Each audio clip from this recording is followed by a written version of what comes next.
আমি টপিকটা মাস্টারমশাই কিছুই দেখেন এবং সেখানে কয়েকজন শিক্ষক প্রতিম মানুষ এছাড়াও সমাজের বিভিন্ন জায়গা থেকে যারা এসেছেন বিভিন্ন মানে আমাদের বয়সের এক্স জাজ অফ সুপ্রিম কোর্ট এবং ex chairman human right commission মাননীয় জাস্টিস অশোক গঙ্গোপাধ্যায় স্যার একটু স্টেজে আসুন।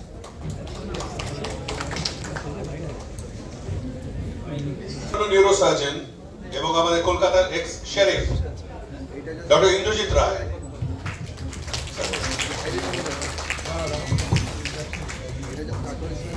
সিনিয়র রেডিয়েশন অনকোলজিস্ট, লেখক এবং আরো বহু বহু তার ক্ষমতার নানা রকম ভাবে তার প্রতিভাবান একটি মানুষ ডক্টর শঙ্কর কুমার নাথ স্যার আসুন।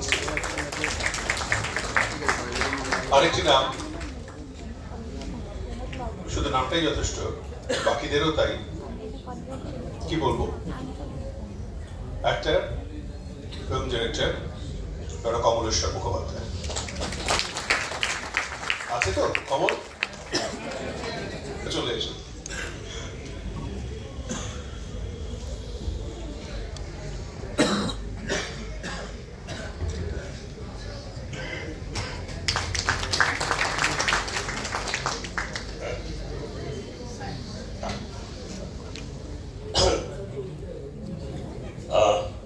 প্রথমেই আমি মাননীয় জাস্টিস অশোক গাঙ্গুলিকে কিছু বলবার জন্য অনুরোধ করছি। আবার বলে দিই, আমাদের এই আমরা যে রেসপন্স পেয়েছি তাতে আমরা অভিভূত, তাই আমাদের বাধ্য হয়ে একটা সময়সীমা রাখতে হয়েছে, কিন্তু এটা কোনো ফিক্স নয়, আমরা রেজিমেন্টের দল নই, সুতরাং একটা বেল বাজবে, কিন্তু প্লিজ যাতে আপনি বাধাপ্রাপ্ত হবেন না, ওটা রিমাইন্ডারের জন্য। ধন্যবাদ।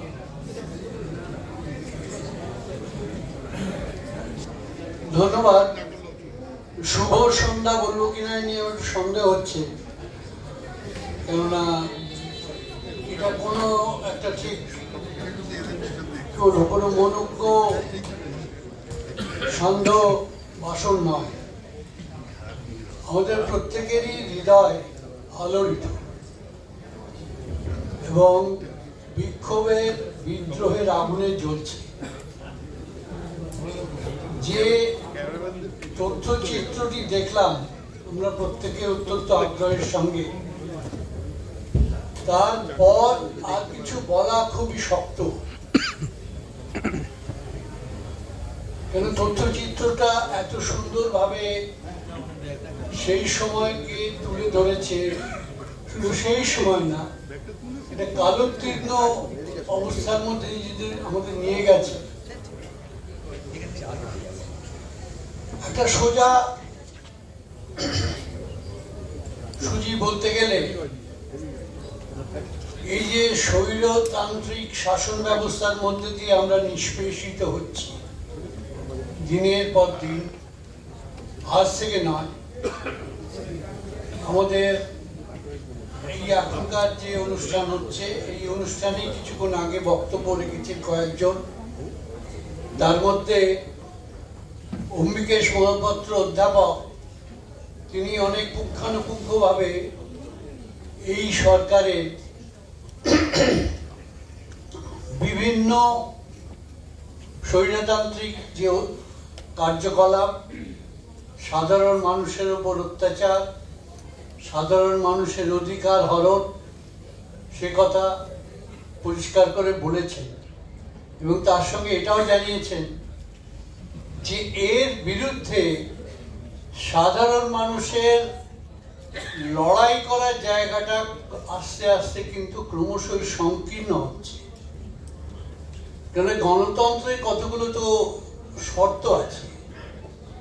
আমাদের দেশ স্বাধীন হলো, আমরা একটা সংবিধান পেলাম, এই সংবিধানটা কিন্তু খুব সোজাসুজি আমাদের কাছে আসে।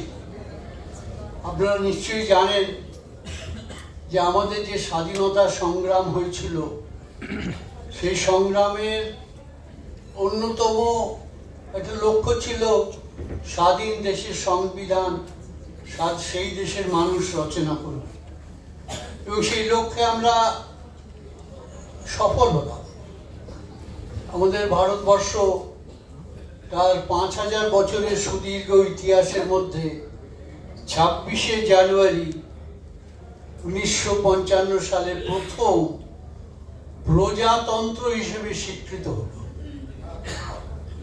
এখন এই প্রজাতন্ত্র কথাটার মানে কি? এই দুদিন বাদই 26শে জানুয়ারি হবে, আপনারা ছুটি উপভোগ করবেন। তো সেবারে 26শে জানুয়ারি রোববার পড়েছে, একটু দুঃখের ব্যাপার। কিন্তু যাই হোক, ছুটিটা আমরা প্রতিবারই পেয়ে থাকি। কিন্তু এই যে প্রজাতন্ত্র কথাটার মানেটা একটাই, মানে খুব সংক্ষেপে আমি বলতে চাই, বেশি আইনের এর মধ্যে না গিয়ে, যে আমরা আর ব্রিটিশ সরকারের সাবজেক্ট নই, আমরা স্বাধীন নাগরিক। এবং এই স্বাধীন নাগরিক কথাটা সঙ্গে অনেকটা শব্দ জুড়ে আছে। স্বাধীনতাটা কি? অন্তত অন্যায়ের বিরুদ্ধে প্রতিবাদ করার স্বাধীনতাটা তো থাকবেই। সেই স্বাধীনতাটা কেউ কেড়ে নিতে তো পারে না, কারণ আমাদের সংবিধানের প্রস্তাবনার প্রথম যে শর্ত সেটা হচ্ছে ন্যায়, জাস্টিস। এখন আপনারা দেখলাম যে যেভাবে এই অভয়াকাণ্ডের বিচার হলো, বিশেষ করে সুপ্রিম কোর্টে, আমি সুপ্রিম কোর্টের প্রাক্তন বিচারপতি হয়েও বলবো যে যারা বিচার চাইতে গিয়েছিলেন অভয়াকাণ্ডে সুপ্রিম কোর্টের কাছে, তারা যদি সুপ্রিম কোর্টের বিচারপতিদের একটি করে সিদ্ধারা উপহার দিতেন, তাহলে বোধহয় আমরা আমাদের প্রতিবাদটা ঠিকভাবে বলতে পারতাম। কারণ বিচারক তো সেই সিদ্ধারাটাই হারিয়ে ফেলেছে।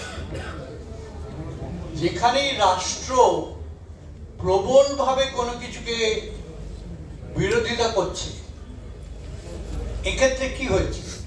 আমি তো অনেক জায়গায় বলেছি এটা হচ্ছে স্টেট স্পন্সর্ড ক্রাইম।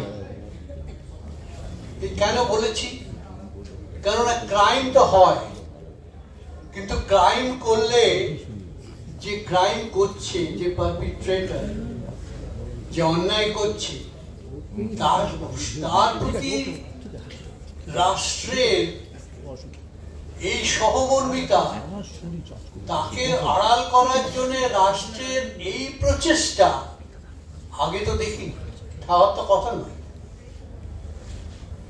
আপনাদের মনে আছে নিশ্চয়ই, আমি জানি না, আমার একটু মনে আছে, অবশ্য বয়স হচ্ছে, শক্তি দুর্বল হচ্ছে, কিন্তু মাননীয় মুখ্যমন্ত্রী নিজে বলেছেন যে ওই দিন রাত্রে ঘটনার পর রাত 2টো অবধি তিনি, তখনকার দিনে যে নগরপাল ছিল বিনীত কুমার, তার সঙ্গে কথা বলেছেন।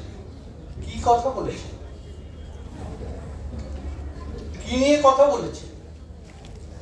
আজকে এটা পরিষ্কার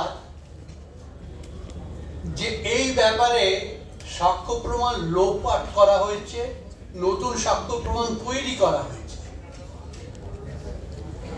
এবং এটা কিন্তু শুধু একটি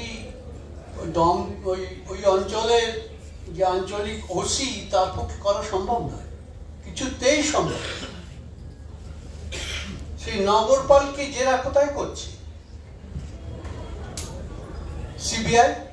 তখন তদানীন্তন যে নগরপাল ছিলেন, একটা আবেদন ছিল নগরপালের অপসারণ। আমরা দেখলাম নগরপালের পদোন্নতি, সেটা তো অপসারণ নয়। নগরপালকে জেরার কথা কেন আদালত বলছেন না?